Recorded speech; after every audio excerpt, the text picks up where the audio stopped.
മലയാളത്തിൽ നിന്ന് ഒരു ത്രില്ലർ സിനിമ OTT റിലീസ് ചെയ്തിട്ടുണ്ട്. നമ്മുടെ അമിത് ചക്കാലക്കൽ നായകനായ അസ്ത്ര മനോരമ മാക്സിലാണ് സ്ട്രീം ചെയ്യുന്നത്. സോ മനോരമ മാക്സിന്റെ കണ്ണ് മൂട്ടിലാണ് എന്നുള്ളത് ഒന്നും കൂടി തെളിയിച്ചിരിക്കുകയാണ്. ഒരാൾക്കും വേണ്ടാത്ത ഭയങ്കര ചവറായിട്ടുള്ള സിനിമകൾ എവിടെയെങ്കിലും ഉണ്ടോ അതൊക്കെ ഞങ്ങൾ എടുക്കും. ആർക്കും വേണ്ടാത്ത ചവറുകൾ കൂട്ടാനുള്ള സ്ഥലമാണ് മനോരമ മാക്സ്. മെഴുക് പ്രതിമയുടെ സൂപ്പർ മാർക്കറ്റ് എന്ന് വേണമെങ്കിൽ പറയാം. മാഡം തുസാച്ചിന്റെ മ്യൂസിയത്തിൽ പോലും ഇത്ര മെഴുക് പ്രതിമകൾ ഉണ്ടാവില്ല.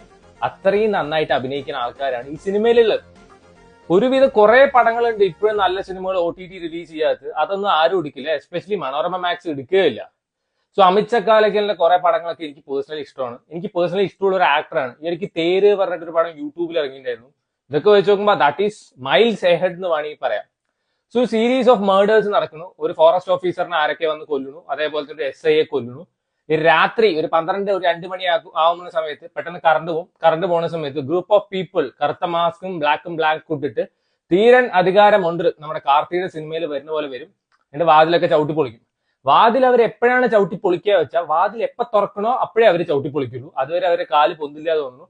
തളർവാദം വന്ന കാലാണ് തോന്നുന്നു. സോ പിന്നീട് ഈ കേസ് വന്നിട്ട് നമ്മുടെ അമിത് ചക്കാലക്കലിന് കിട്ടുന്നു. പിന്നീട് നടക്കുന്ന കാര്യങ്ങളൊക്കെയാണ് ഈ സിനിമ പറഞ്ഞു പോകുന്നത്. സോ യൂഷ്വലി അമിത് ചക്കാലക്കലിന്റെ പടങ്ങളിൽ ആൾ അടിപൊളിയായിരിക്കും. പടം ഫ്ലോപ്പ് ആണോ അല്ലെങ്കിൽ വേസ്റ്റ് ആണോ കാര്യമില്ല. ഇതിൽ ഇങ്ങേർക്ക് ഒന്നും ചെയ്യാനില്ല. ഏത് നേരം ഒരു ചായ കുടിക്കുക, ഒരു സിഗരറ്റ് വലിക്കുക. ആൻഡ് ഇങ്ങേര് വരുമ്പോ സ്ലോ മോഷനിൽ അസത്ത് തോമ പറഞ്ഞിട്ട് ഒരു BGM ഇട്ട് കൊടുക്കുന്നുണ്ട്. അത് ഇങ്ങനെ കളിയാക്കാൻ വേണ്ടി ഇട്ട് കൊടുത്താണോ എന്ന് പേഴ്സണലി എനിക്ക് അറിയില്ല. അത്രയും കിടിലൻ ഒരു BGM ആയിരുന്നു. ആൻഡ് ഇതിൽ എനിക്ക് തോന്നുന്നു ഇങ്ങനെ മുകളിലുള്ള ഓഫീസറായിട്ട് സന്തോഷ് കീഴാറ്റൂരാണ് അഭിനയിച്ചിരിക്കുന്നത്.